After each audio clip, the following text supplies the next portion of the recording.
नमस्कार, आदाब। Crime petrol सतर्क के ब्लैक हेडलाइंस अध्याय के आज के एपिसोड में आप सबका स्वागत है। कुछ अपराध और अपराधी इतने घिनौने होते हैं कि उनके लिए पब्लिक, पुलिस और मीडिया सबके दिलों में गुस्से और नफरत के अलावा और कुछ नहीं होता। साल 2019 में एक ऐसा ही केस सामने आया था। अरे ऐसे दरिंदों को तो जनता के हवाले कर देना चाहिए। हम इनको सबक सिखाएंगे। क्यों चाहिए कोर्ट, क्यों चाहिए पुलिस? हमारे बीच लाओ, आग लगा देंगे, फांसी दो उनको।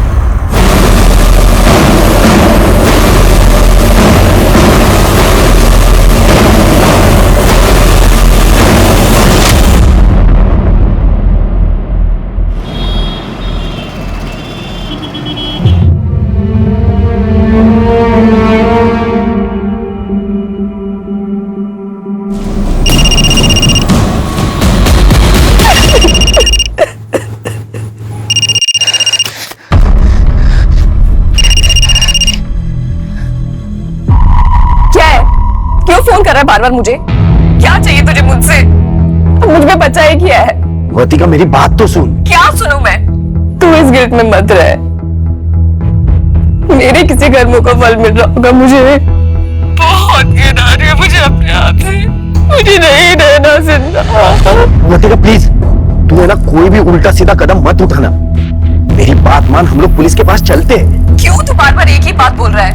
राहुल देख, मैं तुझे बोल रही हूँ कि दोबारा फोन मत करना। अरे वर्तिका, हेलो हेलो वर्तिका।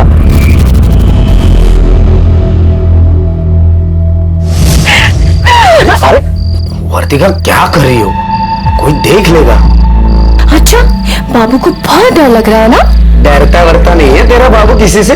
रिस्पेक्ट करता हूँ अपने रिश्ते की, प्राइवेसी की। ये लेक्चर देने के लिए मुझे यहाँ बुलाया ना? जा, मैं बात नहीं करती। सुनना वर्तिका, सुनो तो। क्या है? चल शादी कर लेते, फिर तू हमेशा मेरे साथ रहेगी, ठीक है? राहुल सोच ना, अगर हम आगे चल के हम साथ में रहेंगे ना तो ये चुप चुप के मिलने का फन कहाँ से आएगा? अच्छा, तो मेरे बाबू को फोन चाहिए और नहीं तो शादी के पहले? या तो अभी मैं फोन दिलाता हूँ। चलो खरीदी।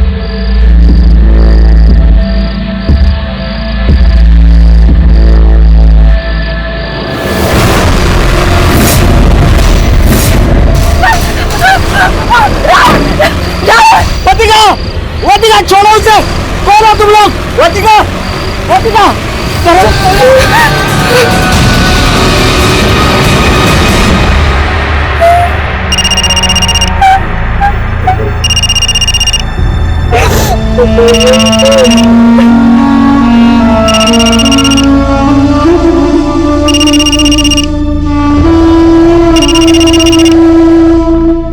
अरे सुधा, जल्दी आओ।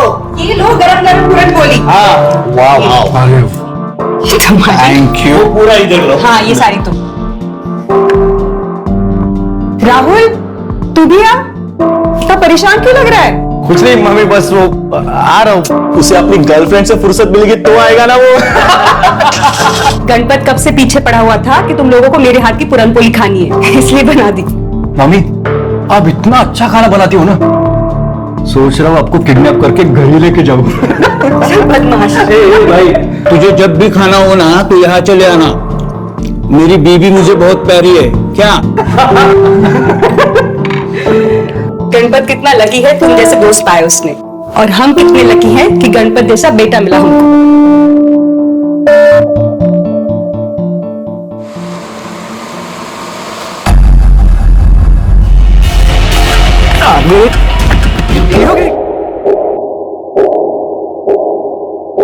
आई बघ ना, दादा का फोन नॉट रीचेबल आ रहा है। तू फिर से ट्राय कर। पता नहीं कहाँ रह गया ये। मैं तो तंग आ गई इससे। देवालाच माहिती काय काय करत असतो हा। लग रहा है क्या फोन? नहीं लग रहा। कहा था तू? हे काय? तू फिर से मारपीट करके आया? यार यार, अभी तू फिर से शुरू मत कर। फिर से शुरू मत कर मतलब? हाँ, तू रोज का मारपीट करके आता है। तुझे अपनी बहन और आई की थोड़ी भी फिक्र नहीं है। और कल तूने उस सुखी को मारा, क्यों करता है तू ऐसा? मेरा बस चलता ना तो मैं उसकी जान ले लेता। ऐसा क्या किया उसने? बेटा मत निकालो घर से बाहर, मत निकालो। मैं पाँव पड़ती हूँ। नहीं बेटा। सुखी, पागल हो गया तू? क्या कर रही है? देख अमित, ये मेरे घर का मैटर है, तू बीच में मत पड़। अच्छा, अब समझ में आ रहा है। इस कल आई हुई औरत को देखकर तेरी लाल टपक रही है ना? बीवी है वो मेरे। देख रहा है तू? तेरे जैसे जलील बेटे को पिटता हुआ देखकर भी उसे दर्द हो रहा है। देख शुक्रिया, एक बात याद रख, ये खोली है ना काकी के नाम पर है। तूने दोबारा अगर इसे घर से बाहर निकालने की कोशिश भी की ना, तो अपनी पूरी जिंदगी जेल में गुजारने के लिए तैयार रहना। वो माँ बेटे की बीच की बात है, तुझे क्या करना है तू अपना देखना। आई तुला नाही माहित काय झालंय, तू आज जा। तुझे तो बोलना ही बेकार है। ये जो सब कुछ चल रहा है ना, ये तेरी वजह से चल रहा है। एक ही से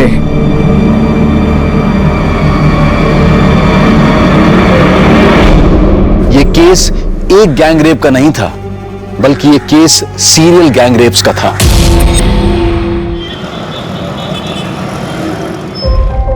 दादा,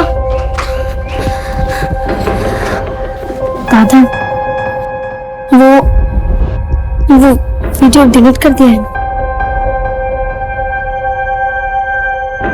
दादा, सामने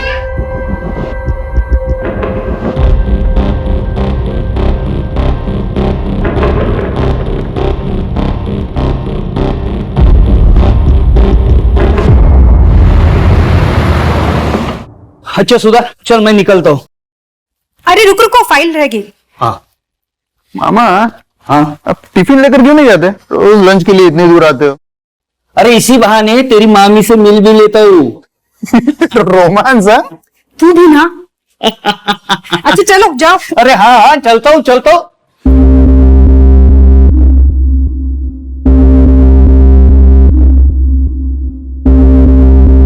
बाय।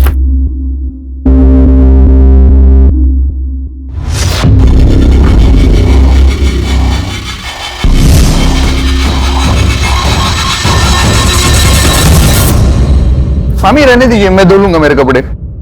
क्यों? मामी हूँ तेरी, माँ नहीं हूँ इसलिए फॉर्मेलिटी कर रहा है? मामी मैं तो बस ऐसे ही बोल रहा था। तेरे काम करना मुझे अच्छा लगता है, और फिर हमारा कोई बच्चा तो है नहीं, जो भी है तू ही है।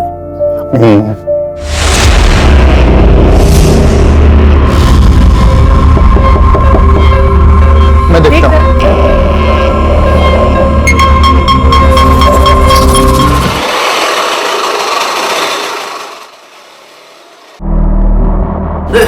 आप लोग यहाँ? अमित पता नहीं कहाँ चला गया है, तो फोन पर नहीं उस लेते। मुझे बहुत डर लग रहा है, आप कुछ कीजिए ना। नहीं परेशान मत हो। काका, बड़े साहब से बात करा दीजिए ना। पता नहीं अमित कहाँ चला गया। दादा ऐसे बिना बताए कभी कहीं नहीं जाते। 2 दिन से उनका फोन भी नहीं लग रहा है। कहाँ गया होगा? आई भी निकतो ग। दादा 2 मिनट। अरे अमित, कहाँ जा रहा है तुम?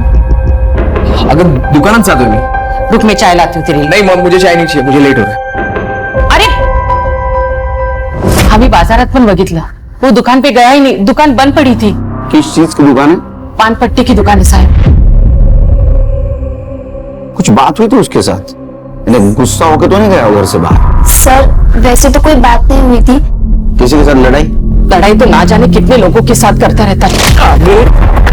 हीरोगिरी का, तेरी हीरोगिरी निकालता मैं साला। क्या कर रहा तू? वो सुखी को मारा। मत मारो, सुखी को मत मारना।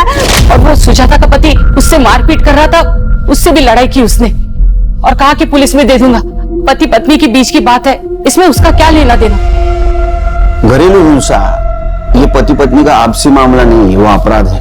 अगर उसने इंटरफियर किया होगा तो अच्छी बात की। अमित के बारे में उसके दोस्तों के पास पूछताछ करो, उसका फोन भी ट्रेस करो। सर, हमने अपने मामा को क्यों नहीं बताया?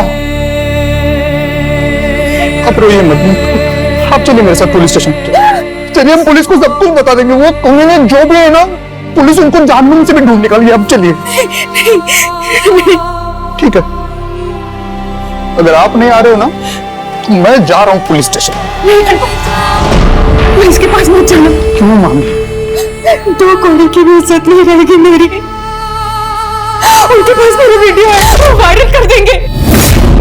भगवान के लिए किसी से कुछ मत कहना, मेरी कसम। तेरा झगड़ा हुआ था ना अमित के साथ? वो साहब नहीं करनी। बेटा मत मारो, सुक्की को मत मारना। वो मेरे आई को मेरे खिलाफ भड़का रहा था साहब। तो तूने उसे गायब कर दिया? नहीं साहब, मैंने कुछ नहीं किया। साहब कोई मेरे घर के मामले में बोलेगा तो सर ही फोड़ेगा ना उसका साहब में। अरे पुलिस के सामने हुल देता है क्या? नहीं साहब, वो मेरा वो मतलब नहीं। वर्तिका चल जल्दी से खाना खा ले। नहीं भूख नहीं है। क्या हुआ बेटा, ऐसा मुंह लटका के क्यों बैठी है? कुछ नहीं भाई। चल देख कौन है।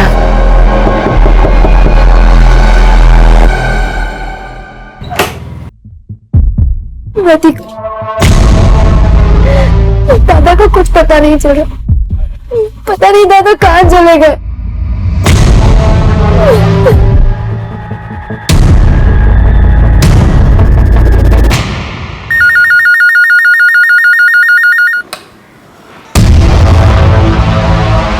क्या?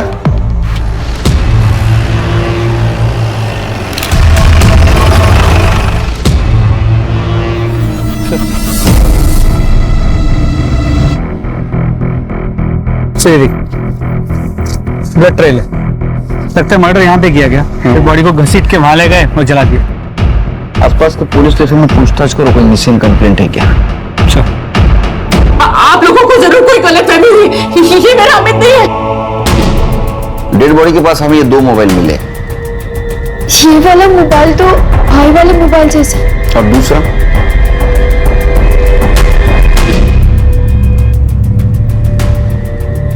नहीं पता सर। अरे साहब, ये ऐसा फोन तो किसी और के पास भी हो सकता है ना। मैं माँ हूँ उसकी, मैं उसे नहीं पहचानूंगी क्या? आसपास के पुलिस स्टेशन में हमने जब पूछताछ की तो कोई मिसिंग कंप्लेंट नहीं आई थी उनके पास। फिर भी तसल्ली के लिए आपके डीएनए से डेड बॉडी का डीएनए मैच करके देखना होगा। आपको समझ ही नहीं आता, मैं कह रही हूँ ना वो मेरा बेटा नहीं है करके।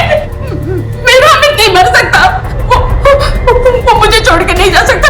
उसे अपने आई को संबंध अपनी बहन की शादी करवा रही है और अपना दुकान भी तो बढ़ाना है। आप लोग हमारे पीछे समय मत बर्बाद कीजिए। आप लोग जाकर मेरे अमित को ढूंढिए। आप शांत हो जाइए, आप शांत हो जाइए। अगर आपकी आई रेडी नहीं है तो आपके डीएनए से डेड बॉडी का डीएनए मैच करके देखना होगा। ये प्रोसीजर है। मैं कह रही हूँ ना, मेरा अमित नहीं है। मेरे भाई को क्यों कोई मारेगा?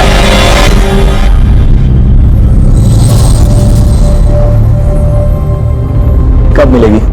तूने सुना नहीं है क्या? इंटरनेट फ्रेंड के ऊपर ज्यादा ट्रस्ट नहीं करते। क्यों?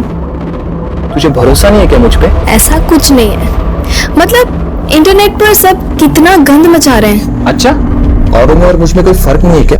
मैंने तेरे साथ वो किया है जो किसी ने नहीं किया। तू पागल है क्या? कुछ भी बोलता है। पागल तो हूँ, बस तेरे लिए।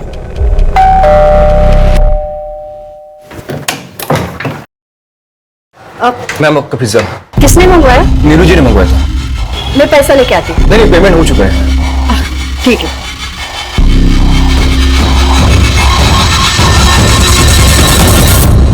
तुम्हें पागल है, कुछ भी बोलता है। नीलू बेबी, हाँ आपके लिए पिज्जा आया है। पिज्जा? मैंने तो मंगाया नहीं। आ गया तेरा पिज्जा। तूने भेजा? अच्छा, आप इसे यहाँ रख दो। Thank you. मैं जाऊँ? हाँ हाँ आप जाओ।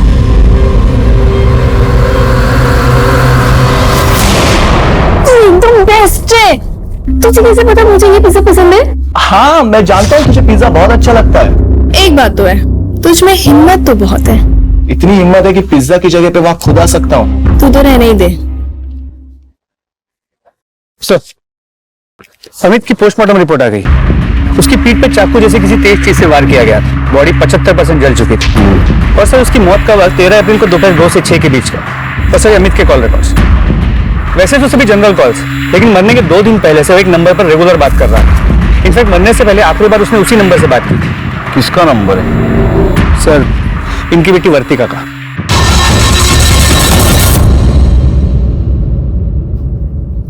आप अमित को जानती हो? सर, इतने अच्छे से नहीं जानती। वो मेरी फ्रेंड किरण का भाई है। हाँ। लेकिन किरण ने बोला भी डीएनए रिपोर्ट नहीं आई है। तो तुम अमित को पर्सनली नहीं जानती थी। तो मरने के 2 दिन पहले से तुम उससे इतनी बात क्यों कर रही थी? बताओ वर्तिका। अरे बेटी चुप क्यों है, बोलना। जो कुछ है बता दे साहब को। क्या है साहब, एक ही चाली में रहते हैं ना, तो बात हुई होगी। साहब वैसे ये उससे बात ही नहीं करती थी, वही इसको फोन कर करके तंग करता था। अरे क्या बोल रही है तू? खरा बोलते हैं, मैंने नहीं बताया आपको। वैसे साहब वो अच्छा लड़का नहीं था। वर्तिका को फोन कर करके बोलता था मैं तुझसे प्यार करता हूँ और तुझी से शादी करूंगा। वर्तिका ने खुद बताया मुझे। तो मुझे बताना था।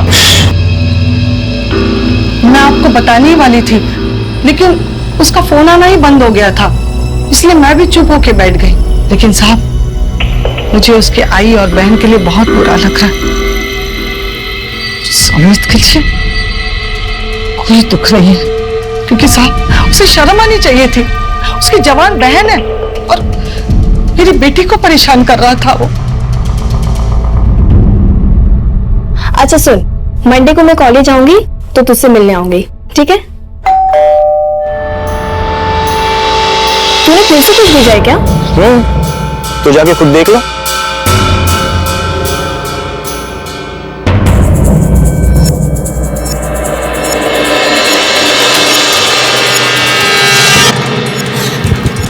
तू यहाँ क्या कर रहा है? तू पागल है क्या? सोचा पिज्जा की जगह आज खुद आ जाऊं। वो सामने मेरा घर है। तो क्या हुआ, घर में तो हम अकेले हैं ना। चल ऊपर।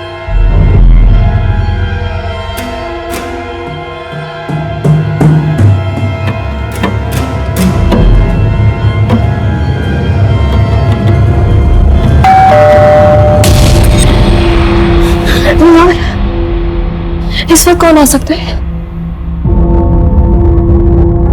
कोई मौत तो नहीं आ गई? क्या यार मर गए। यार एक काम कर, तुम जल्दी से वॉशरूम में जाके छो। प्लीज जल्दी जा, जल्दी जा।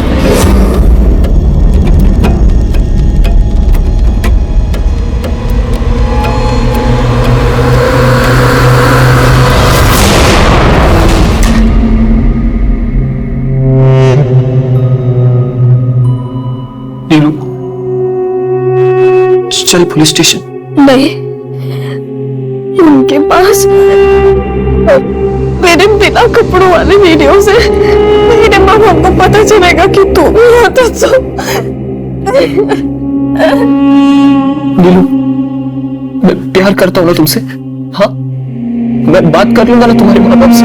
क्या बात करेगा यार तू मेरे माँ बाप से? क्यों तू जबरदस्ती कर रहा है? बोला ना तुझे, मुझे कहीं नहीं जाना है। तू चले जाओ से सो, चला जा यार यहाँ से प्लीज, अकेला छोड़ दे।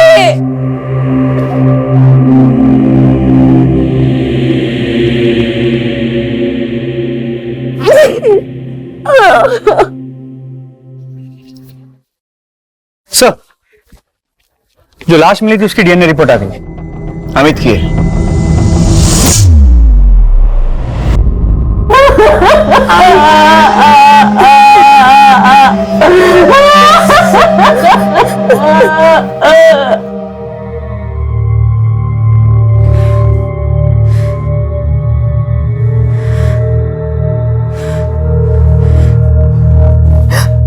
कमजोर वो नहीं होते जो जिंदगी की लड़ाई में हार जाते हैं, कमजोर वो होते हैं जो लड़ने की कोशिश ही नहीं करते, और उनकी इसी कमजोरी का फायदा उठाते हैं अपराधी।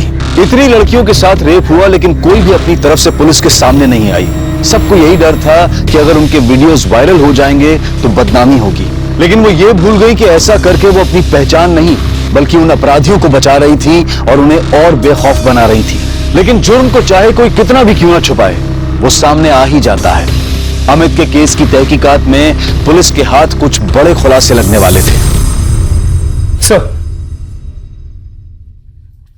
अमित के पास से जो 2 फोन मिले थे उनमें से एक फोन तो अमित का था, तो वो फोन क्लीन है, लेकिन वो दूसरा फोन अमित का है या नहीं ये नहीं कह सकते। सर इसका IMEI नंबर भी नकली है और जो सिम लिया गया था वो भी फेक नेम से था। इस मोबाइल से कुछ डाटा मिला है, बहुत इंपॉर्टेंट है सर। सर विठल केस की रिपोर्ट आई है। बाद में बोला जाए। सर ये जो दूसरा फोन था वो पासवर्ड प्रोटेक्टेड था, तो उसका पासवर्ड था TRAP। TRAP। ऐसा पासवर्ड कोई क्यों रखेगा? सर इन वीडियोस को देखिए, आप समझ जाएंगे। ये बंद कर, बंद कर। नहीं सर, सर ये सिर्फ एक वीडियो नहीं है, ऐसे 12 लड़कियों की वीडियोस हैं। वर्तिका, और ये देखिए, अरे ये तो अमित की बहन किरण है ना? जी सर। तुम्हें मॉलेस्ट किया गया था, ये बात तुमने हमसे क्यों छुपाई? सर ऐसा कुछ नहीं हुआ। ऐसा हुआ था, सबूत है हमारे पास।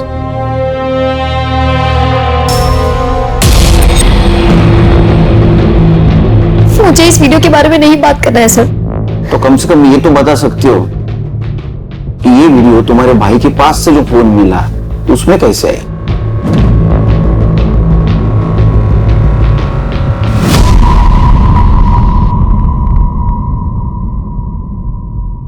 हेलो,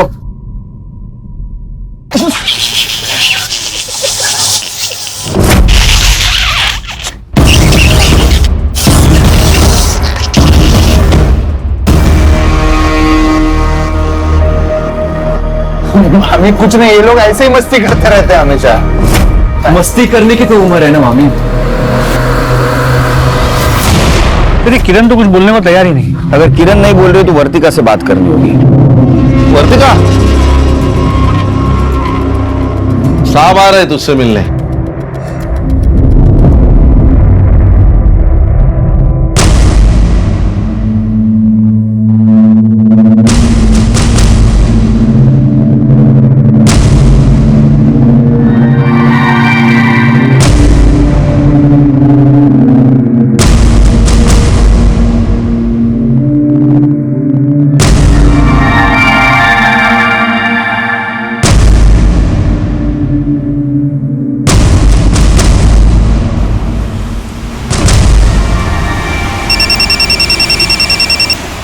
हाँ बोलो। ठीक है सर, गायतोंडे की बेटी वर्तिका ने सोशल मीडिया पे सुसाइड की पोस्ट डाली। क्या?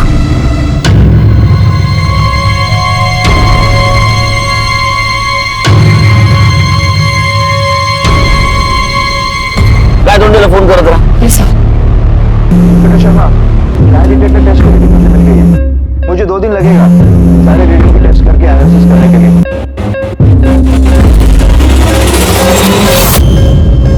लगा? सर गेट नहीं है। सर मैं ट्राई करता हूँ। पूरी हिस्ट्री निकाल। सर रिंग जा रही है, उठा नहीं रहा। चलो चलो जल्दी चलो, जल्दी चलो।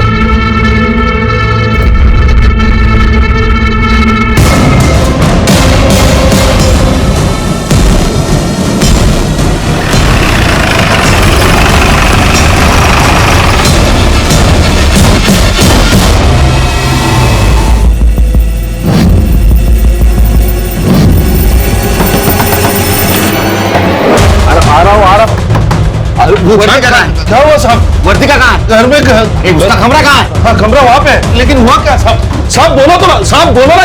दरवाजा खोलो।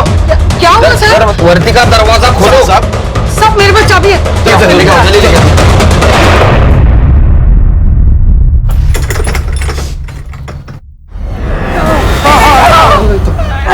बेटा क्या कर रही थी? वर्तिका, तुम एक पुलिस वाले की बेटी हो, फिर भी इतनी कमजोर। तुमने सुसाइड करने की क्यों कोशिश की? अच्छा ये बताओ, अमित के मोबाइल में तुम्हारा वीडियो कैसे आया? अमित के मोबाइल में तुम्हारा वैसा वीडियो कैसे आया?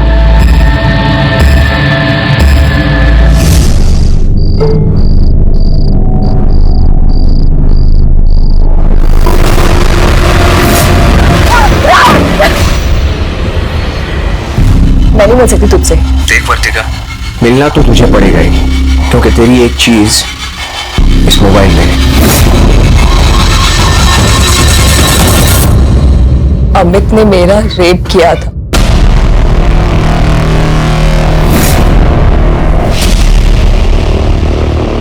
ये झूठ है, ये गलत है। झूठ तो तुम बोल रही। अगर तुम्हें तुम्हारे भाई पर लगा हुआ दाग हटाना है तो तुम्हें सच बोलना होगा। बताओ तुम्हारे साथ क्या हुआ था?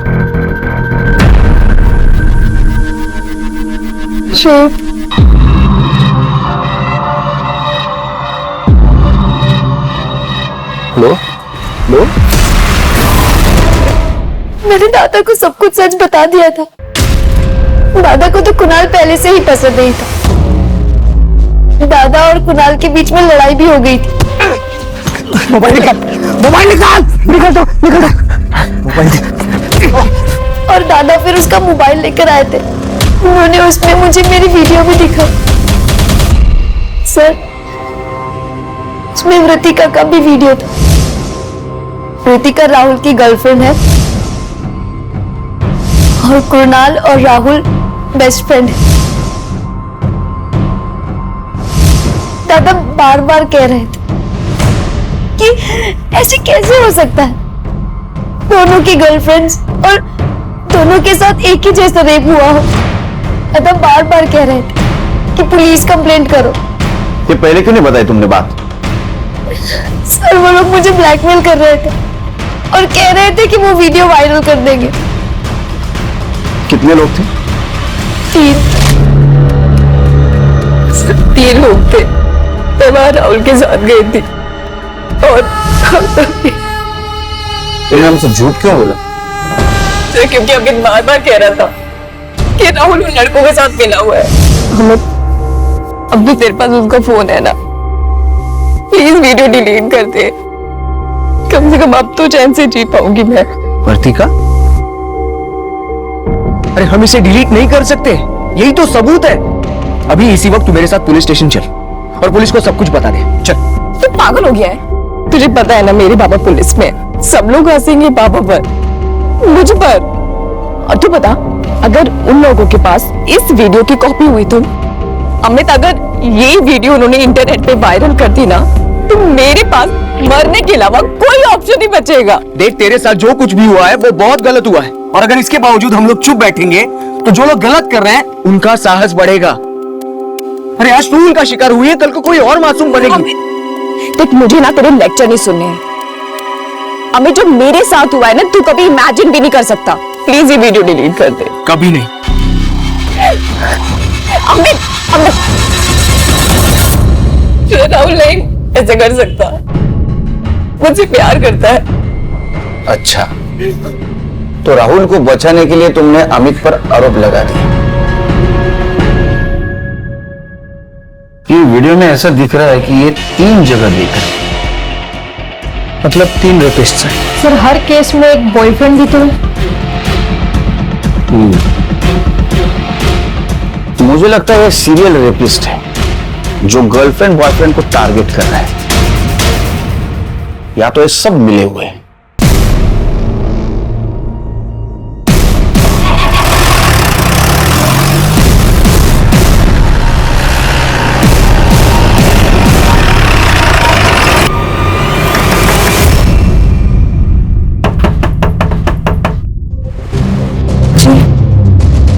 राहुल कहाँ है? ऊपर गणपत के रूम में। बात क्या है? चलो गाइस, देखते हैं इस बार कौन शिकार फंसेगा।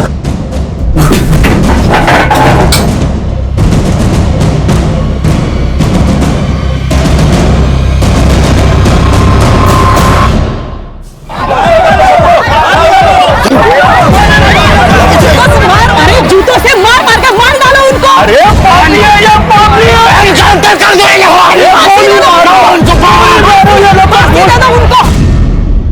चला, कोणी कोणी काय काय कसं कसं केलं सांगा।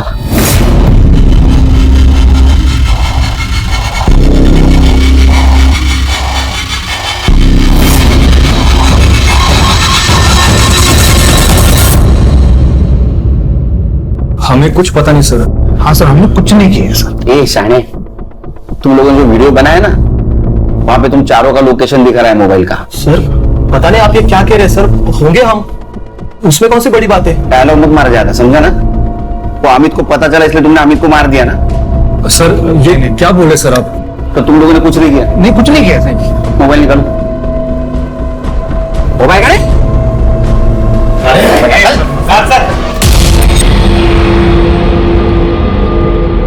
सर गैलरी लॉक्ड है। पासवर्ड?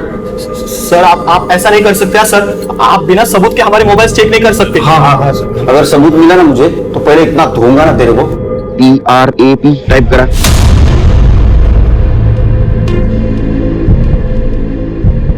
सर हम लोग सर इसमें अलग अलग लड़कियों के बिना कपड़ों की वीडियोस है। सर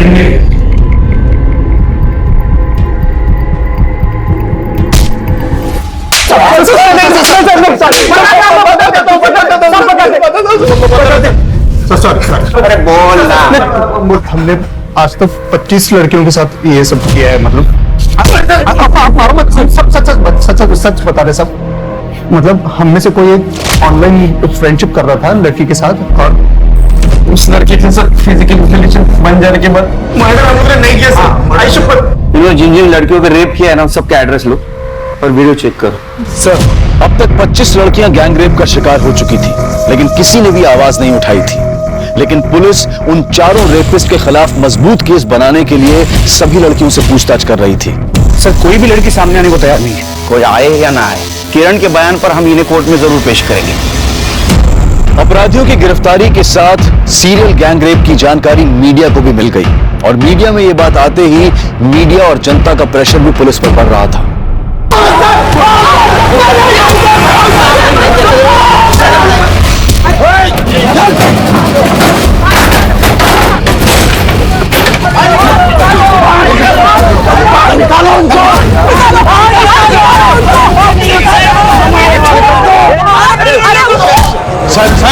साहब बाहर बहुत हंगामा हो रहा है।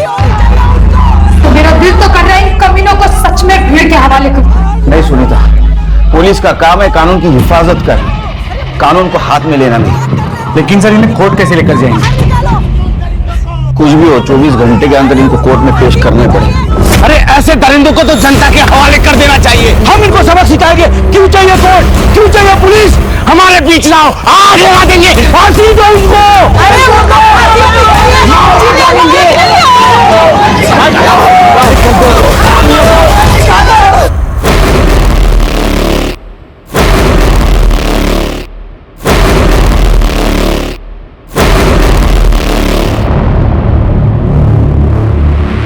इनको पीछे के रास्ते से निकाला।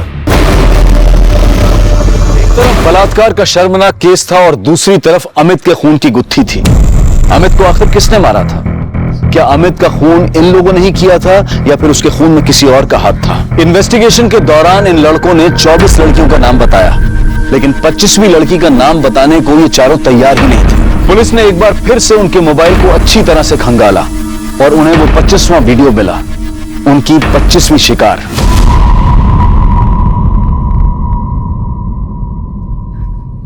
हाँ, मेरा रेप हुआ था। मुझे कभी नहीं लगा था कि उन लड़कों में गणपत भी शामिल होगा।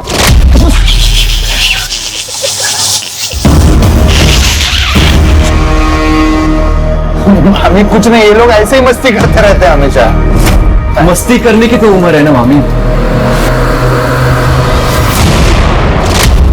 दरअसल गणपत हमारे यहाँ पढ़ने आया था। हमारा कोई बच्चा नहीं है। उसे देखते ऐसे लगा जैसे बेटे की कमी पूरी हो गई। लेकिन शायद मैंने उसको बेटा तो मान लिया, लेकिन उसने मुझे माँ कभी माना ही नहीं। ये कब हुआ? 13 अप्रैल को 4 बजे।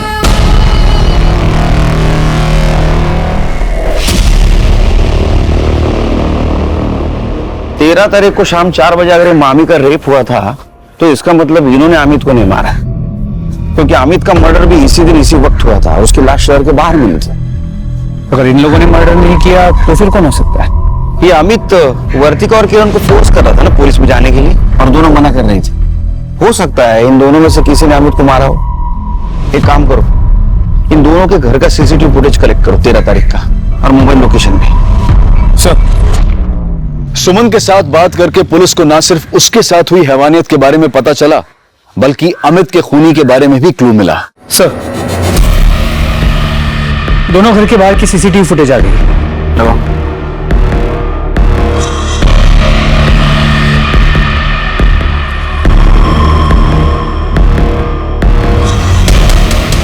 थोड़ा आगे बढ़ो। अरे वो तो कोई पुलिस वाला लगता है, जूम करो उसको।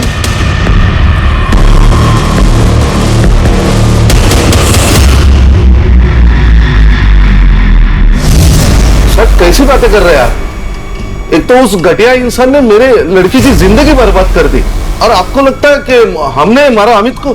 झूठ बोल रहा हूं मैं। दाखवा जाना।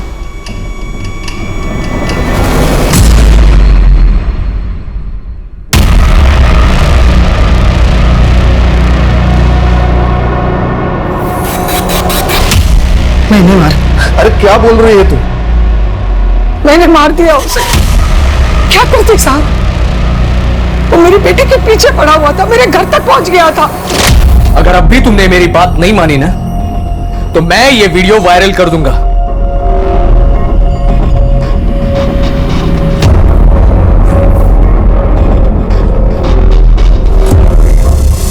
क्या बोल रहा था हर्तिका? क्या बोल के गया वो? उसके पास भी वीडियो है। कैसी वीडियो? आपका होगा और कह रहे हो वायरल कर देगा। मैंने सोचा उसे मारकर हमेशा के लिए ये किस्सा ही खत्म कर दूं।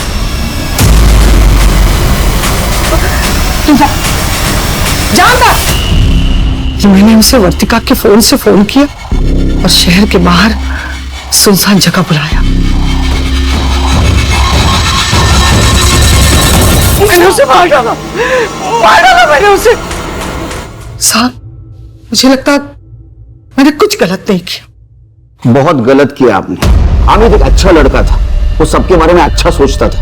झूठ तो आपकी लड़की बोल रही थी। वर्तिका और किरण के अपराधियों को सजा दिलवाना चाहता था, लेकिन आपने सच्चाई जाने बिना उसको सजा दे दी, सजाए मौत। कुमुद को अमित के खून करने के लिए और कांस्टेबल सुनील को सबूत मिटाने की कोशिश करने के लिए सजा मिली। कुणाल, गणपत, सोहम और राहुल को 25 लड़कियों के साथ बलात्कार और उन्हें ब्लैकमेल करने के लिए सजा दी गई। इस केस को बहुत पहले से रोका जा सकता था अगर एक भी लड़की ने निर्भय होकर पुलिस को अप्रोच किया होता। हम सबको और समाज को इन रेप विक्टिम्स को हिम्मत देनी होगी ताकि वो बिना किसी शर्म के सबके सामने आए। हमें उन्हें यह विश्वास दिलाना होगा कि इसमें उनकी कोई गलती नहीं है, बल्कि उन दरिंदों का पर्दाफाश करने के लिए उन्हें सबके सामने आने की जरूरत है। प्यार, दोस्ती, ये सब बहुत खूबसूरत रिश्ते हैं, इसलिए किसी भी अनजान व्यक्ति के साथ ऐसा रिश्ता कायम करने से पहले उसके बारे में अच्छी तरह से जान लेना जरूरी है। अपनी प्रोफाइल पिक्चर पर अच्छी तस्वीर लगाने वाले हमेशा अच्छे नहीं होते हैं। आज क्राइम पेट्रोल ब्लैक हेडलाइंस में देखिए 2019 की एक ऐसी ब्लैक हेडलाइन जिसने पूरे देश को हिलाकर रख दिया।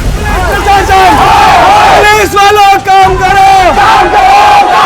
एक साथ अपराध के इस विभत्स रूप में इस केस को ऐसे रंग दिए कि राजनीतिक गलियारों में भी हलचल मच गई। चारों तरफ धरने और नारेबाजी होने लगी, जिसने हिंसा का ऐसा रूप ले लिया कि चारों तरफ अशांति का माहौल पैदा हो गया।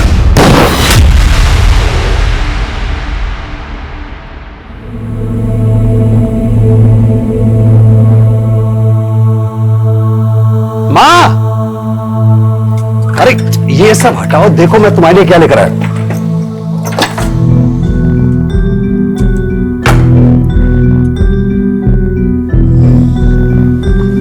साफ दिखाई दिया? दिख रहा है ना साहब?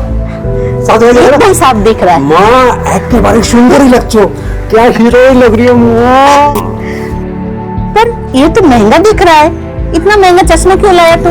माँ, तुम्हें सारी जिंदगी तो पाई पाई बचा के काट ली, अब बाकी बची हुई जिंदगी तुम अच्छी तरह से काटो, हमारे अच्छे दिन आने वाले हैं। माँ, मेरी शहर में स्कूल में नौकरी लग गई है। नौकरी? हाँ माँ। बच्चा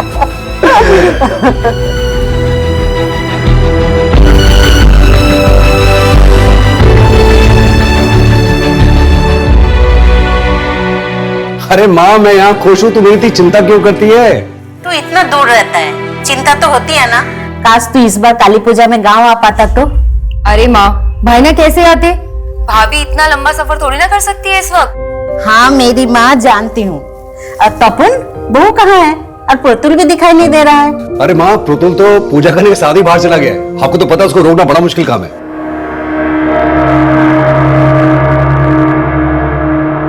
लो, बन गई तुम्हारी मूछे, जाओ।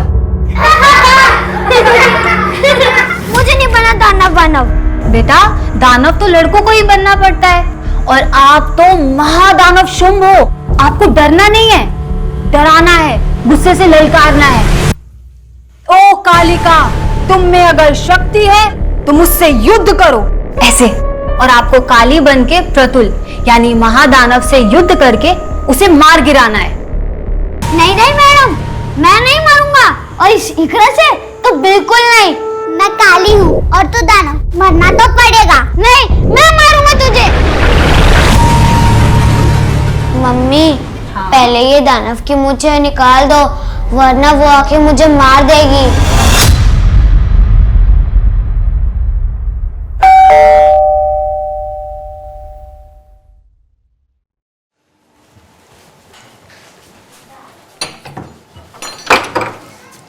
फिर से पागल है। नमस्कार, आदाब। क्राइम पेट्रोल सतर्क के ब्लैक हेडलाइंस अध्याय के आज के एपिसोड में आप सबका स्वागत है। देखते ही देखते ये घटना एक ऐसी नेशनल न्यूज बन गई जिसने न्यूज रूम से लेकर राजनीतिक गलियारों तक में हलचल पैदा कर दी। एक तरफ इस हत्याकांड के सामने आने के कुछ ही घंटों बाद एक ऐसा राजनीतिक दंगल छिड़ गया कि राज्य की सियासत हिल गई। पुलिस प्रशासन, पुलिस प्रशासन, तपन के हत्यारों को गिरफ्तार करो, गिरफ्तार करो। पुलिस प्रशासन, पुलिस प्रशासन, पुलिस प्रशासन, पुलिस प्रशासन। शांत हो जाइए, हमें अंदर जाने दीजिए प्लीज। हम नहीं हटेंगे, हम नहीं हटेंगे। हट जाइए, हमें अंदर जाने दीजिए प्लीज। हम नहीं जाने देंगे। एक महीने में हमारे 5 कार्यकर्ताओं की हत्या हुई है। इस बार तो बल्कि पूरे परिवार को ही खत्म कर दिया उन लोगों ने। हमारा विश्वास प्रशासन और पुलिस पे से हमेशा के लिए उठ गया है। और ये अपोजिशन पार्टी केएलपी, ये लोग इसमें शामिल है, हमें पूरी तरह से मालूम है। और तो और वो तुम्हारा सुजय घोष, उस पार्टी का नेता, तुम लोगों के साथ मिला हुआ है। हम नहीं जाने देंगे। पुलिस प्रशासन, आरएलपी दल के लोग अपने कार्यकर्ता तपन और उसके परिवार वालों की हत्या को लेकर सड़कों पर आ गए हैं, और पुलिस वालों के कहने पर भी वो मानने को तैयार नहीं है। पुलिस प्रशासन,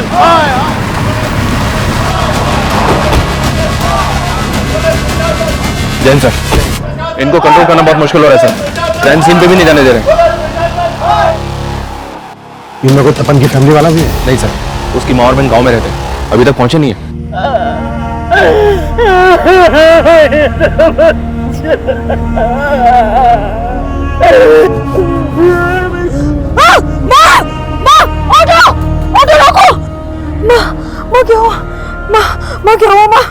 पुलिस प्रशासन, पुलिस प्रशासन, पुलिस प्रशासन। देखिए, शांत हो जाइए, पुलिस प्रशासन, शांत हो जाइए प्लीज। देखिए, इस वक्त मैं एक पुलिस ऑफिसर के नाते नहीं, बल्कि एक इंसान होने के नाते आप लोगों से बोल रहा हूँ। जिन लोगों के लिए आप इंसाफ की मांग कर रहे हैं, घंटों से उनके मृत शरीर अंदर पड़े हैं। कम से कम उनकी बॉडीज तो हमें ले जाने दीजिए। और एक बार जरा ठंडे दिमाग से सोचिए, अगर हम लोग इन्वेस्टिगेट नहीं करेंगे तो उन्हें न्याय कैसे दिलवा पाएंगे, इंसाफ कैसे दिलवा पाएंगे?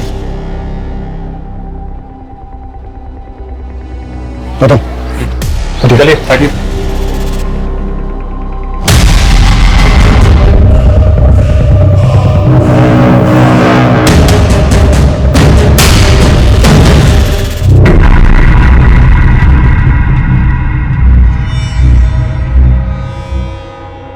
Wow, it's killing. ये होती है असली बिरयानी की खुशबू। अरे आप बिरयानी टेस्ट कीजिए, वो और भी ज्यादा किलिंग है। वाओ, इसका टेस्ट तो इतना अच्छा है ना, शब्द ही नहीं मिल रहे मुझे तारीफ में। अरे क्या हुआ, आप ठीक है? कुछ नहीं, आपकी बिरयानी मेरे बच्चे को भी बहुत पसंद आई, किक मार रहा है अंदर।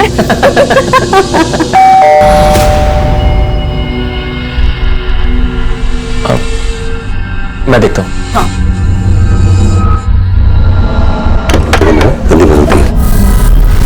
तुम? तपन दादा, मैं तो बिरयानी देने आया था। अरे प्रतुल बेटा, तुम तो बड़े अच्छे लग रहे हो, मुझे लगा के हैं। दाना बच्चे नहीं बुरे होते हैं। आप तो मुझे बुरा ही बोलोगे। इकरा के पापा जो हो। प्रतुल, अंकल से ऐसे बात नहीं करते ना। प्रतुल, प्रतुल। अच्छा मैं चलता हूँ। तपन दादा, आप और प्रतुल भी बिरयानी टेस्ट कीजिएगा। हाँ, खुदा हाफिज। खुदा हाफिज।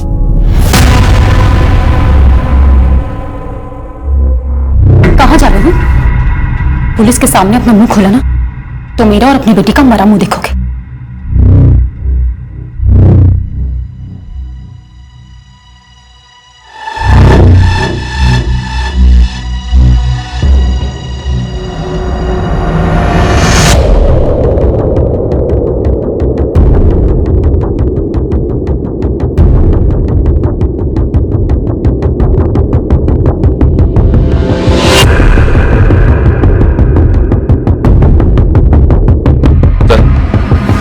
फोर्स एंट्री के साइन नहीं मिले सर। 3 मर्डर्स हैं। किलर शायद 1 से ज्यादा होंगे और मेन दरवाजे से ही घर के अंदर आए होंगे। तपन और उसकी बीवी के मर्डर्स काफी ब्रूटल। और यहाँ इनके बच्चे को देखो। जो किलर तपन की प्रेग्नेंट बीवी के घर पर इतनी बेदर्दी से वार करता है, वो बच्चे को सिर्फ गला दबाकर मारता है। आखिर चल क्या रहा होगा किलर के दिमाग में? ये आरएलपी पार्टी वाले तो इन मर्डर्स को राजनीतिक रंजिश ही बता रहे हैं सर। लाशों का हाल देखकर तो गहरी रंजिश लग रही है। ऐसा लग रहा है कि एंगल पर्सनल रहा होगा। अगर किलर्स मेन डोर से आए होंगे तो शायद उनके लिए दरवाजा खोला गया होगा। मे बी तपन की फैमिली की जान पहचान वाले रहे हों। गौतम, आसपास पता करवाओ, शायद कल रात किसी ने किसी को आते जाते देखा हो। सर।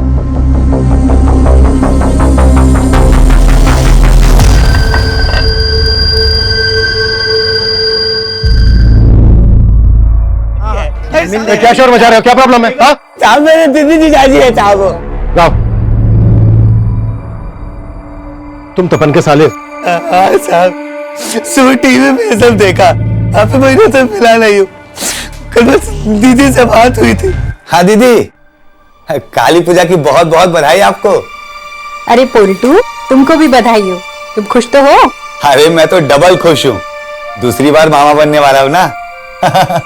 दीदी, जीजाजी कहाँ है? अरे वो घर पे नहीं है, तू उनके नंबर पे कॉल कर ले। फिर मैंने जीजाजी को फोन किया, लेकिन उन्होंने उठाया नहीं। कल कब की बात है ये? करीब शाम को 7 बजे होंगे। तपन की माँ और बहन कहाँ है? वो आए हुए थे साहब, लेकिन जीजाजी की माँ रास्ते में बेहोश हो गई।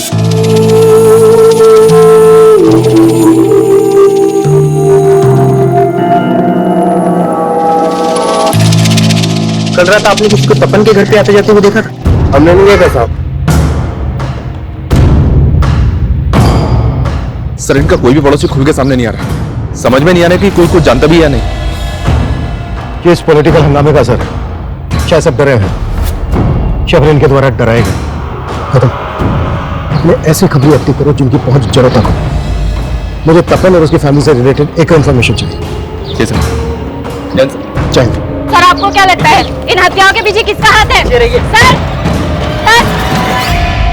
एक तरफ आरएलवी पार्टी के नेता पारस सिन्हा के इस मामले में बयानबाजी चल रही है, वहीं दूसरी तरफ पुलिस इस मामले में अपनी कोई भी प्रतिक्रिया देने से बच रही है। दो बिल्लियों की लड़ाई में ना रोटी हमेशा बंदर ही खाता है। बाबा, मैं आपसे कुछ बात कर रहा हूं, अपनी जमीन तो बचा लोगे ना आप? अपनी जबान को थोड़ा लगाम लगा। क्यों चुप गई मेरी बात? या उनके मौत के बारे में सुनकर आपका गला भराया? बाबा एक बात ध्यान रखना, ये वही लोग हैं जिन्होंने आपका गला पकड़कर आपकी पस्तून तक गीली कर दी थी। कम से कम अपनी बहन के सामने तो अपनी जबान से गंदगी मत निकाल। बहुत करता है। ये तपन और संगा की कॉलेज टीम है। जिन के साथ भी इन दोनों की बात हुई थी, उन सबको बुला के इंक्वायरी करो।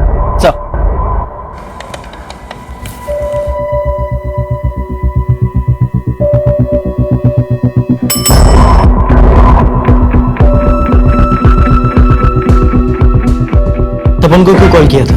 सर, तपन दादा को मैं जानता हूँ और उस दिन मैंने सिर्फ काली पूजा की बधाई देने के लिए उनको फोन किया था। उस दिन तपन जी और मैंने एक दूसरे को काली पूजा की बधाई दिए थे। हो सकता है काली पूजा का बहाना लेकर कोई सच छुपा रहा हो। हम किसी को हल्के में नहीं ले सकते।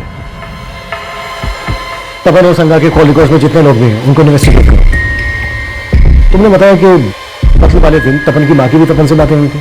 जी सर, लेकिन तपन की माँ और बहन से हमारी बातचीत नहीं हो पाई है। हालांकि तपन की माँ को हॉस्पिटल से छुट्टी मिल गई है, पर वो लोग अभी काफी सदमे में हैं सर। लेकिन हमारा उनसे बात करना भी बहुत जरूरी है, हो सकता है हमें उनसे कोई हिंट मिल जाए। तपन एक स्कूल में क्लर्क था, तो आरएलबी पार्टी से कैसे जुड़ा? डिटेल्स निकलवा रहा हूँ सर, अपने खबरी काम पे लगे हुए हैं।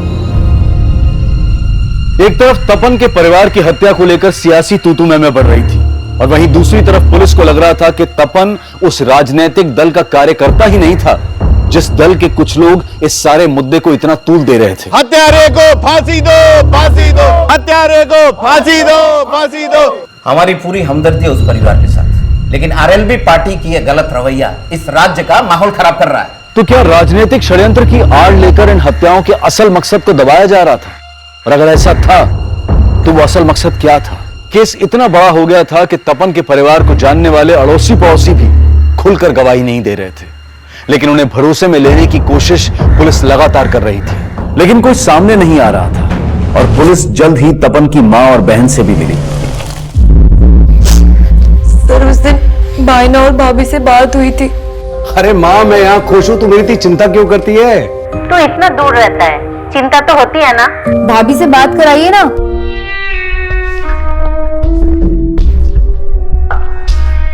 साला, हाँ क्या हुआ? माँ का फोन है, बात करना चाहती है। अरे माँ, कैसी हो आप? और भी क्या चल रहा है? अरे भाभी, ये तो हमें पूछना चाहिए आपसे कि आप कैसे हो, अच्छे हो ना? हाँ, एकदम बढ़िया हूँ। लेकिन आप लोग ये बताओ, इस बार हम लोग गाँव नहीं आ पाए तो आप लोग भी नहीं आए? अरे अगले महीने तो आना ही है ना तेरी डिलीवरी पे, इसलिए सोचा सीधा तभी आए। मगर क्या मालूम था कि एक ही झटके में सब कुछ। देखिए, लोगों का कहना है कि तपन और उसकी फैमिली की हत्या के पीछे पॉलिटिकल मकसद है, लेकिन क्या आप लोगों को भी ऐसा लगता है? सर भाईना ने हमें कभी बताया ही नहीं कि वो आरएलबी पार्टी के लिए भी काम कर रहे थे। 5 साल पहले तो वो इसलिए शहर गए थे क्योंकि वहाँ पे उनकी एक स्कूल में नौकरी लगी थी। माँ, मेरी शहर में स्कूल में नौकरी लग गई है। नौकरी? हाँ माँ। बच्चा। और फिर तपन भाईना भाभी और प्रतुल के साथ शहर चले गए। अच्छा, शहर में या फिर यहाँ गांव में क्या तपन की किसी से कोई ऐसी दुश्मनी थी जो उसकी मौत की वजह बन सकती है?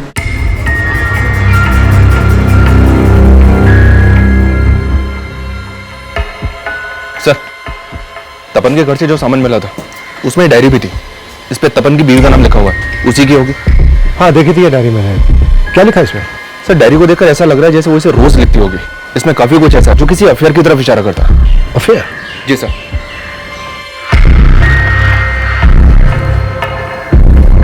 हमारे रिश्तों में वो गर्माहट नहीं रही। कभी तुम मुझे गलत समझते हो, कभी मैं तुम्हें।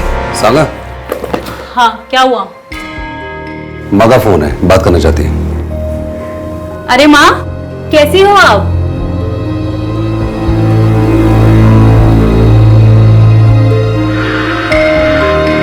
ना कभी तुम कुछ बोल पाते हो और ना कभी मैं।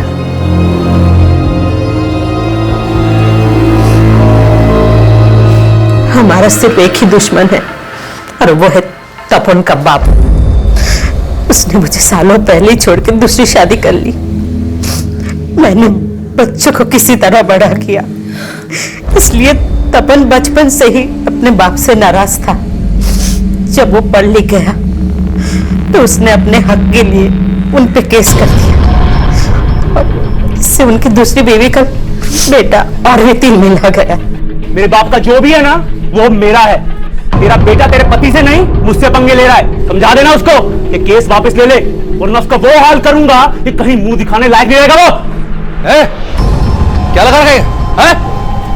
इधर क्या बात कर रहा है? इधर बात करना है? तू इधर आया कैसे? तेरी हिम्मत कैसे हुई? धमकी दे रहा, धमकी दे रहा। लगा यार।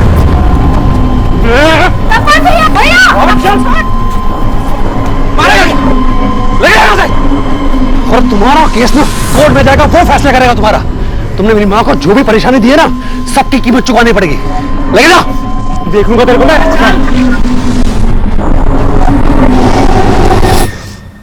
आखिरकार हमने केस जीत लिया था और अदालत ने हर जाने के साथ साथ उनकी आधी जायदाद हमारे नाम करवाने का फैसला सुनाया था। तो आप लोगों को ऐसा लग रहा है कि तपन और उसके बीवी बच्चे को मारकर उसने आपसे बदला लिया?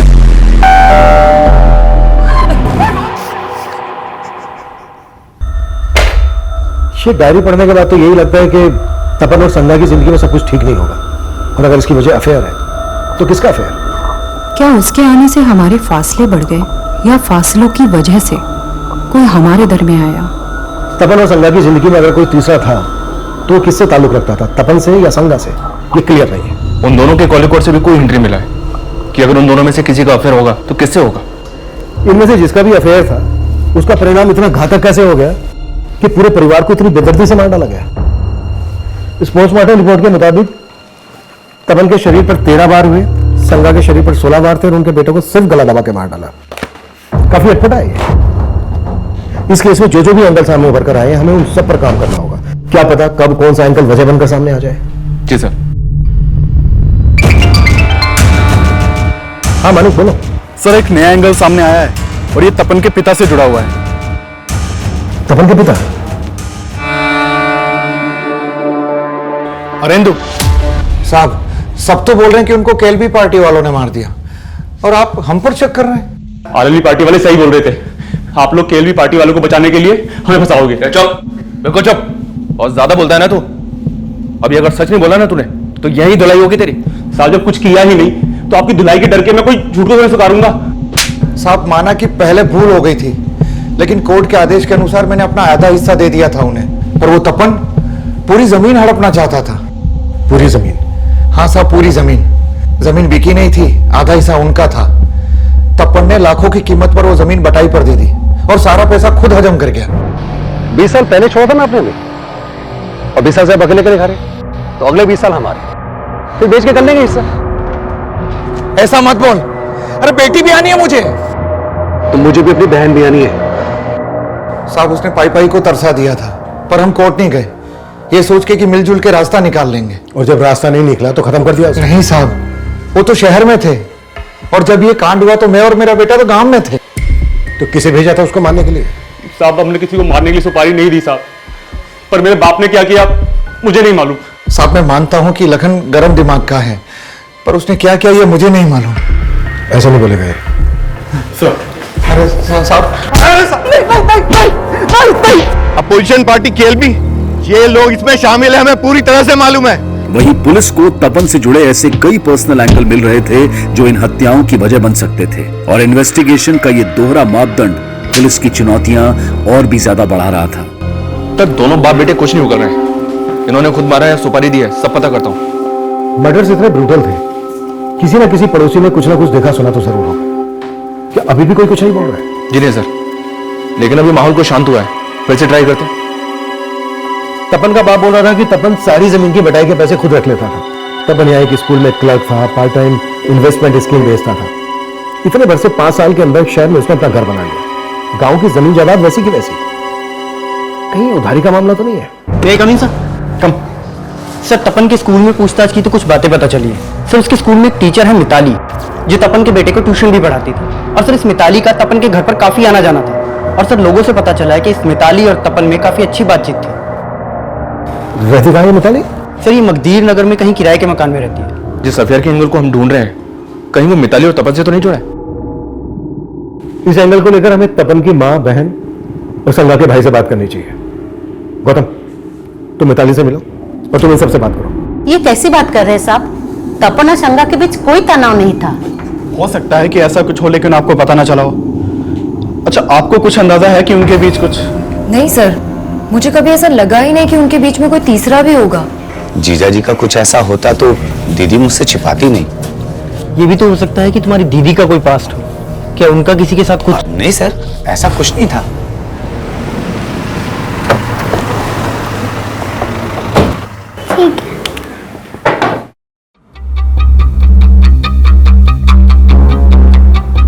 सर, काली पूजा वाले दिन ही मैंने आखिरी बार तपन जी और प्रतुल को देखा था। मैं काली हूँ और तू दानव, मरना तो पड़ेगा। नहीं, मैं मारूंगा तुझे। उठो बेटा, उठो, अब उठो। उठो। ये क्या कर रहे बेटा? मुझे घर जाना है। फिर वो प्रतुल को ले गए और अगली सुबह उन सबके मर्डर का पता चला। देखिए, हमें पता चला तपन और संगा का रिलेशन ठीक नहीं चल रहा था। आपका तो उनके घर भी आना जाना था, इसकी हिंट तो होगी आपको। नहीं सर, मुझे तो कभी ऐसा कुछ नहीं लगा। जब भी उनके घर जाना होता था दोनों खुश ही लगते थे। पुतु ने जब से आपकी क्लास ज्वाइन की ना, बहुत अच्छा कर रहा है। अच्छा तो करेगा ही, आपने टीचर जो ऐसी चूज की है। ठीक है, जरूरत पड़ी तो हम आपसे दोबारा बात करेंगे। Sir 1 minute. सर तपन जी आरएलबी पार्टी में कितना एक्टिव थे ये मैं नहीं जानती, लेकिन वो समाज सेवा में हमेशा आगे रहते थे। सर हमारे स्कूल के पास सरकारी जमीन का एक हिस्सा बड़े टाइम से खाली पड़ा हुआ था और एक कम्युनिटी के लोग उस पर अपना कब्जा जमाना चाहते थे। तपन जी आजकल ये लोग रोज यहाँ इकट्ठा हो जाते हैं, आखिर चक्कर क्या है? मुझे खबर मिली है कि ये लोग इलीगल तरीके से जमीन को हथियाने की कोशिश करें, जो मैं होने नहीं दूंगा। अरे बच्चों की जगह ही है। मैं कोर्ट में इनके खिलाफ पिटीशन दायर करने वाला हूँ। सर उनके पिटीशन डालने की वजह से ही कोर्ट के आदेश पे वो जमीन म्युनिसिपल कॉर्पोरेशन को दे दी गई। तो मतलब आप कहना चाहती हैं उन लोगों ने तपन के परिवार को? हो सकता है। उनका नेता उस्मान बड़ा ही दबंग आदमी है, हो सकता है उसको पता चल गया हो कि वो पिटीशन तपन जी ने ही फाइल की थी। सर मिताली की बात सही निकली कि तपन ने उस्मान और उसके कुछ आदमियों के खिलाफ पिटीशन फाइल की थी। ये उस्मान तपन के घर के नजदीक ही रहता है। मानी को भेजा है उस्मान को बुलाने के लिए।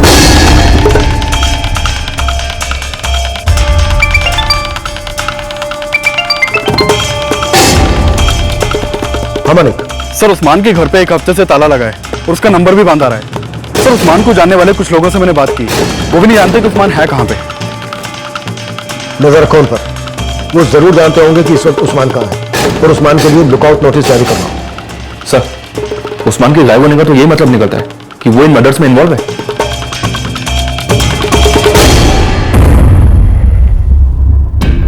इस केस में हम अफेयर वाले एंगल को भी रूल आउट नहीं कर सकते। माना हमने मिताली ने उस्मान के बारे में बताया जरूर, लेकिन यह भी तो हो सकता है कि वो अपना राज छुपा गई हो। सांगा की ये डायरी साफ इशारा करती है कि तपन और सांगा के बीच कोई तो तीसरा था।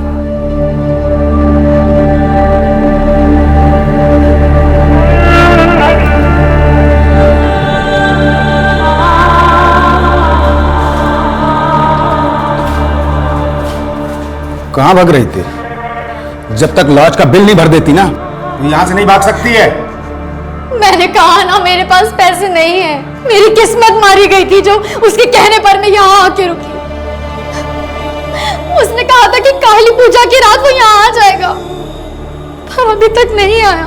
काली पूजा से 15 दिन हो गए और 15 दिन के मुझे पैसे चाहिए, समझी? बंद करो इसकी खिदमत, कोई जरूरत नहीं है फालतू बिल बढ़ाने की, समझे? और निगरानी रखना। सर मैंने तपन और उसकी बीवी के बैंक ट्रांजैक्शन चेक किए। 2 महीने पहले तक उनके अकाउंट में काफी पैसा था, लेकिन अब उनके अकाउंट में काफी कम पैसा है। और एक बात, संगा के अकाउंट से सुब्रतो बनर्जी के अकाउंट में लगातार हजारों रुपए ट्रांसफर हो रहे थे। ऐसा क्या है जो एक हाउसवाइफ इसके अकाउंट में इतना पैसा ट्रांसफर कर रही थी? है कौन ये? इसके बैंक अकाउंट के थ्रू मैंने इंक्वायरी की तो पता चला कि इसने हत्या से कुछ ही दिन पहले अपना अकाउंट क्लोज करवाया था। जो नंबर इसने अकाउंट से लिंक किया हुआ था वो भी बंद है, जो एड्रेस दिया हुआ था वहां से भी घर खाली कर चुका है। हो सकता है सर ये वही तीसरा हो जिसके साथ संगा का अफेयर था।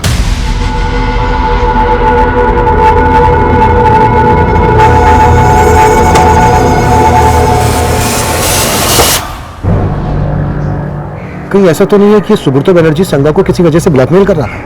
इस सुब्रतो बनर्जी के लिए तलाश शुरू करवा दी मैंने सर। और उस्मान, उसका कुछ पता चला? फिलहाल तो नहीं, उसकी भी तलाश जारी है। सुब्रतो और उस्मान ऐसे सस्पेक्ट बनकर सामने आए थे जो फरार थे। इसका एक राज अब तपन के पड़ोसियों से भी सामने आया। आखिरकार कुछ लोग बयान देने के लिए अब सामने आए थे। बोलिए सर। हम पहले से कहना चाहते थे, लेकिन तब माहौल ऐसा था कि हम डर रहे थे। क्या बोलना चाहते थे आप लोग? साहब काली पूजा वाली रात एक आदमी को उनके घर के बाहर देखा था। पहले वो मुझे देखकर रुक गया था, पर मैं अपनी सब्जी की थैली बाइक पर भूल गया था। बाद में मैं आया तो देखा कि वो तपन के घर की बेल बजा रहा था। कौन था वो आदमी?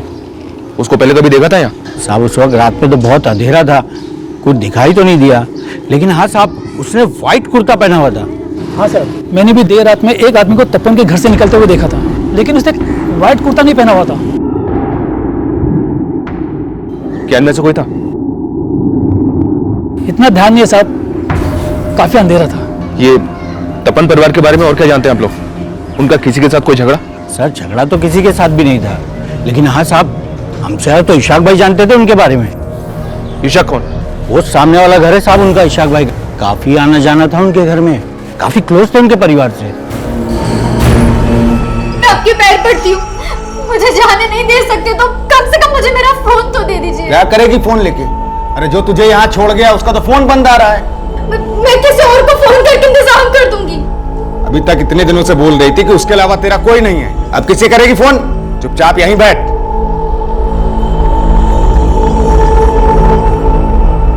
हमने उस दिन भी आप लोगों से बात की थी, आपका इतना मेल जोल था उनसे, फिर भी आपने हमें कुछ नहीं बताया। अरे सर, कुछ पता होता तो बताते ना।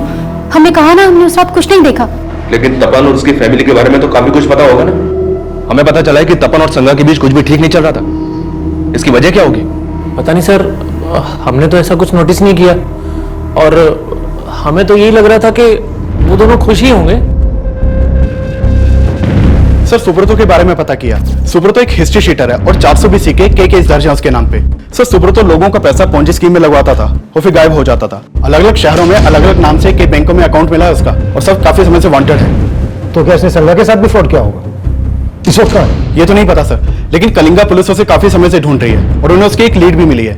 उन्हें लगता है कि वो फूलबनी में छिपा हो सकता है। उनके टच में रहो, किसी भी हाल में हमें ये सुब्रतो चाहिए। Okay sir.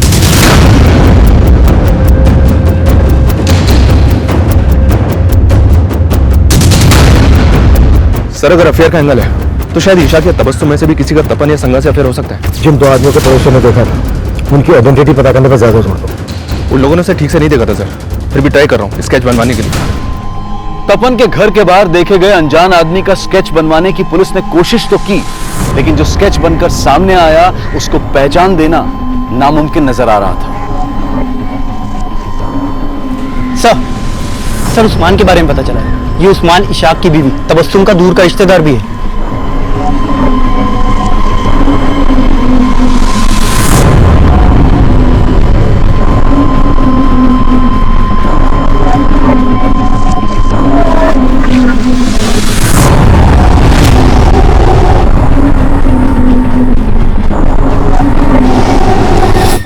सर मेरा कोई अफेयर नहीं था तपन की वाइफ से सर। तो उसके अकाउंट से तुझे पैसा क्यों ट्रांसफर होता था? सर वो तपन उसके अकाउंट से भेजता था सर।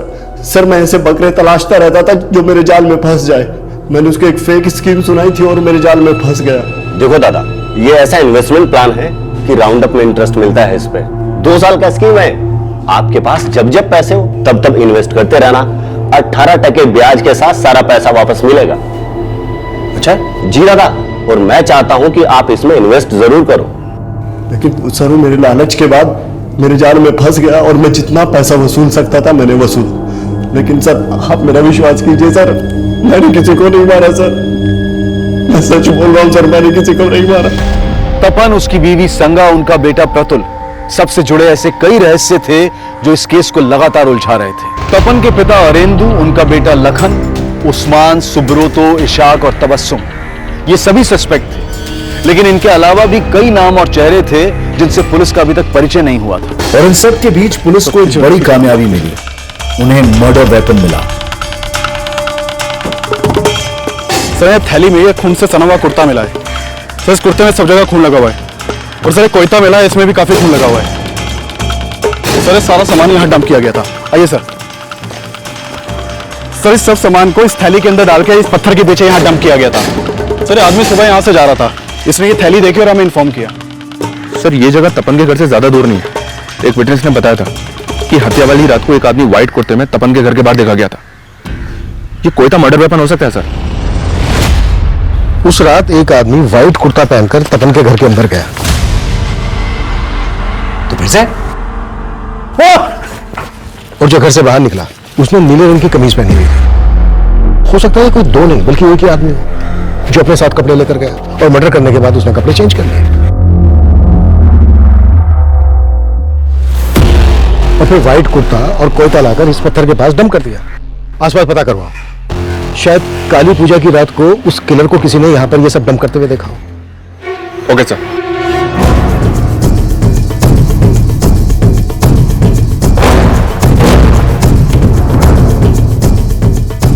हाँ साहब, काली पूजा की रात मैंने एक आदमी को वहां देखा था। रात देर हो गई थी, मेले से वापस आ रहा था, उसी समय मेरी नजर उस पर पड़ी। साहब ऐसे घूर के मेरी तरफ बढ़ा कि मैं तो घबरा ही गया था। क्या उस आदमी ने नीले रंग की शर्ट पहनी थी? हाँ शायद। उस आदमी की तस्वीर बनवाने में क्या आप हमारी हेल्प कर सकते हैं? सुजोय जी, आरएलबी पार्टी के 5वें कार्यकर्ता की हत्या, वो भी उनके पूरे परिवार समेत। हमारी पूरी हमदर्दी है उस परिवार के साथ, लेकिन आरएलबी पार्टी की यह गलत रवैया इस राज्य का माहौल खराब कर रहा है। लेकिन उनके इल्जाम आपकी पार्टी पर नहीं, सीधे आप पर हैं। उनका आरोप एकदम मिथ्या है। हम लोगों ने ऐसा कोई गलत काम किया ही नहीं। वो लोग ऐसे तपन और उसकी फैमिली के मर्डर्स को लेकर तो ऐसी राजनीति हो रही है जैसे तपन आरएलबी पार्टी में कोई बहुत बड़ा नेता था। और सोशल मीडिया की वजह से तो इतनी अफवाह फैल गई है कि पूरा का पूरा शहर जल उठा है। सर, ये तपन स्कूल में क्लर्क होने के साथ साथ लोगों को इंश्योरेंस और इन्वेस्टमेंट स्कीम्स भी बेचा करता था। इसने आरएलबी पार्टी के कई लोगों को ऐसी स्कीम्स बेची थी, इसलिए पार्टी दफ्तर में इसका आना जाना था। लेकिन मैं जब पार्टी नेता पारस सिन्हा से मिला तो उसने बोला तपन ने हमारी पार्टी ज्वाइन की थी। तपन ही क्या, मैं और हमारे सारे कार्यकर्ता बहुत से काम करते हैं। इसका मतलब ये नहीं कि हम पार्टी में नहीं है। लेकिन जिस तरह का ये माहौल पैदा किया जा रहा है उसे तो ऐसा ही लग रहा है कि कहीं इन मर्डर्स का मकसद पॉलिटिकल माइलेज हासिल करना तो नहीं है। माइलेज तो मिल रहा है सर, आरएलबी पार्टी और उसके नेता पारस सिन्हा को। तो क्या इन मर्डर्स में शायद ये मर्डर्स किसी और मकसद के लिए हुए हों और ये इसे अपने फायदे के लिए इस्तेमाल कर रहे हैं। जो भी है, हम सुजय और उसकी पार्टी के लोगों को क्लीन चिट तो नहीं दे सकते।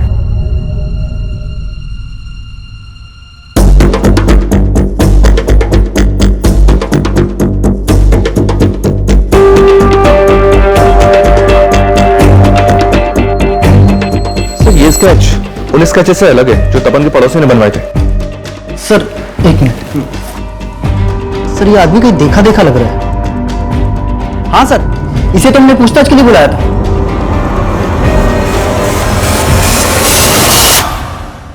इसका नंबर तपन के कॉल रिकॉर्ड्स में था। रिकॉर्ड्स क्या सर? ये देखिए सर, इसका नाम बादल है, इसका फोन नंबर और एड्रेस दोनों है हमारे पास। आप जिस नंबर को डायल कर रहे हैं वो इस समय स्विच ऑफ है। फोन बंद है सर। इस बादल का एड्रेस चेक करो, देखो सही है क्या। इसके एक डिटेल चाहिए और उस्मान का पता भी जल्द से जल्द लगाओ। सब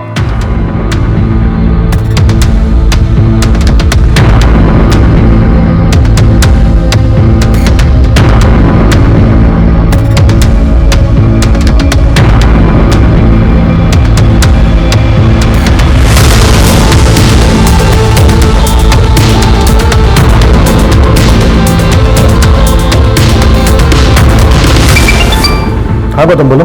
सर, बादल के घर पे भी ताला लगा हुआ है। और एक बात, आसपास इंक्वायरी की तो पता चला कि बादल पास के गांव की एक लड़की को भी भगा ले गया था। लड़की भगा ले गया था? पता करो इस लड़की का इसके इससे कोई कनेक्शन है क्या?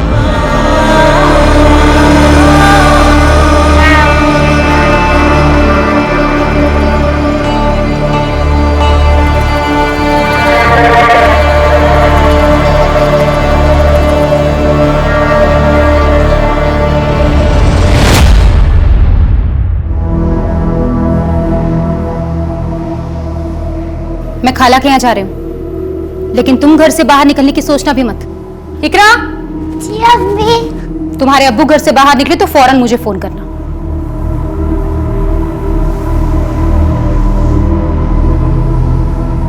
सर वो उस्मान खुद आया पुलिस स्टेशन।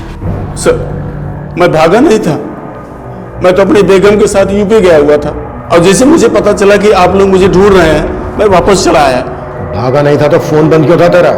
सर वो तपन की वजह से वो जमीन नहीं हथिया पाया तो मरवा दिया उसको। तपन जी, आजकल ये लोग रोज यहाँ इकट्ठा हो जाते हैं, आखिर चक्कर क्या है? मुझे खबर मिली है कि ये लोग इलीगल तरीके से जमीन को हथियाने की कोशिश कर रहे हैं, जो मैं होने नहीं दूंगा। अरे बच्चों की जगह ही है। मैं कोर्ट में इनके खिलाफ पिटीशन दायर करने वाला हूँ। मुझे तो मालूम भी नहीं था कि तपन ने पिटीशन फाइल की थी। चलिए बोल, तबस्सुम और इशाक का इस सबसे क्या लेना देना है? तबस्सुम इशाक भाई को शक करती थी कि उसका तपन की बीबी से कोई चक्कर है। सर मैंने बादल के कॉल रिकॉर्ड्स चेक किए, ये देखिए सर बादल के कॉल रिकॉर्ड में एक बरुणी नाम की लड़की का नंबर मिला है। सर बादल और बरुणी के बीच में काफी बातचीत होती थी। सर ये वही लड़की है जिसे लेकर बादल भाग गया था। सर काली पूजा वाले दिन भी इन दोनों के बीच में काफी बातचीत हुई थी। सर बादल का नंबर तो बंद आ रहा है लेकिन बरुणी का नंबर चल रहा है और हम उसकी लोकेशन ट्रेस करने की कोशिश कर रहे हैं।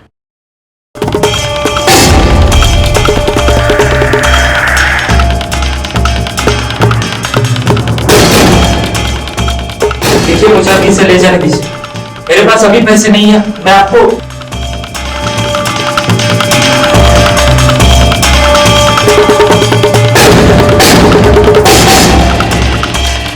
क्या बादल सचमुच हत्यारा था या उसे एक मोहरा बनाकर एक बड़ी चाल चली गई थी?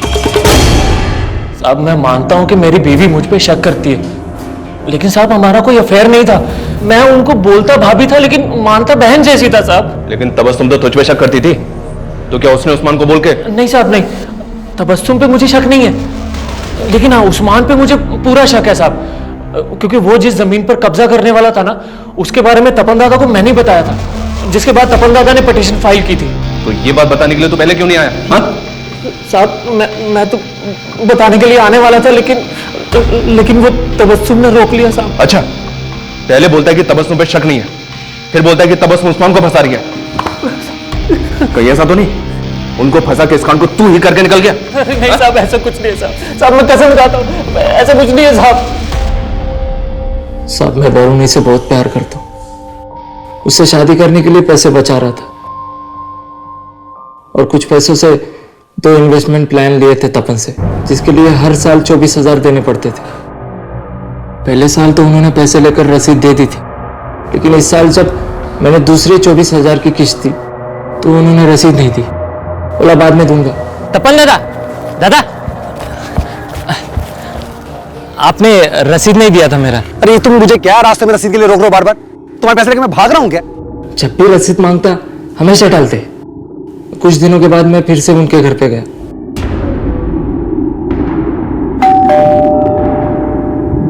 नमस्ते भाभी।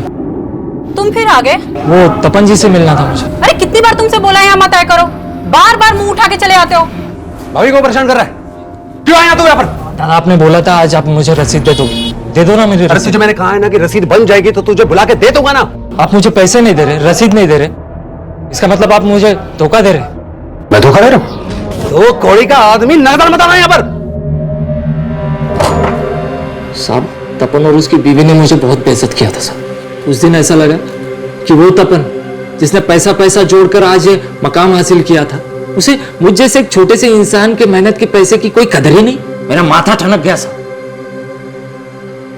और मैंने सोच लिया कि मैं इन दोनों को बताऊंगा कि एक छोटा सा इंसान अपनी मेहनत की कमाई के लिए क्या कर सकता है।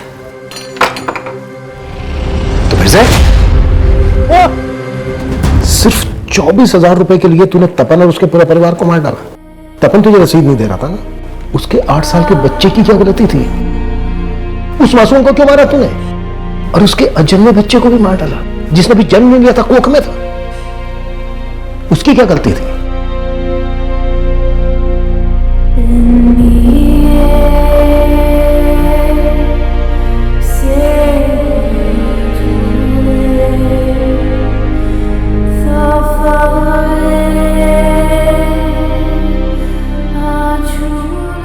जिस सरगर्मी से इस केस की शुरुआत हुई थी, उतना ही सहमा हुआ इसका अंत था। सिर्फ 24,000 रुपए की एक रसीद को लेकर हुई कहासुनी ऐसी जघन्य हत्याओं की वजह बन गई। पर तपन और सांगा के बीच जिस तीसरे इंसान को तपन और सांगा के तनाव की वजह समझा जा रहा था, उस बारे में पुलिस को कुछ भी नहीं मिला था। अपने परिवार को एक बेहतर जिंदगी देने के लिए तपन ने उम्र भर संघर्ष किया, और जैसा कि मिताली की कहानी के नायक के साथ हुआ, एक समय के बाद तपन को भी कामयाबी की चाबी मिल ही गई। लेकिन समय के साथ उसकी परछाई में ऐसी सेंध लगी कि वो बादल के लिए नायक से खलनायक में तब्दील हो गया। ये खुलासा जितना चौंकाने वाला था, उतने ही चौंकाने वाले थे वो दावे जिनको लेकर बड़े बड़े भ्रम फैलाए गए और आरोप प्रत्यारोप का विभत्स खेल खेला गया। ये ऐसी ही भ्रांतियां हैं जो किसी बेकसूर को मॉब लिंचिंग का शिकार बना देती हैं। कहीं पत्थरबाजी तो कहीं आगजनी। ये भ्रांतियां हमारे समाज को भटका रही हैं। इसलिए हमेशा ऐसी भीड़ का हिस्सा बनने से बचें जहां पर तर्क वितर्क का नहीं, सिर्फ कुतर्क का हल्ला मचता हो। अब मैं अनूप सोनी आपसे विदा लेता हूं। फिर मुलाकात होगी क्राइम पेट्रोल सतर्क के ब्लैक हेडलाइंस अध्याय में एक और नए केस के साथ। और याद रखें, क्राइम और आपके बीच में सिर्फ इतना फर्क है कि आप कितने सतर्क हैं। सतर्क रहें, सुरक्षित रहें। जय हिंद। इस तरह के और भी एपिसोड देखने के लिए हमारे चैनल को सब्सक्राइब करें और बेल आइकन दबाना ना भूलें।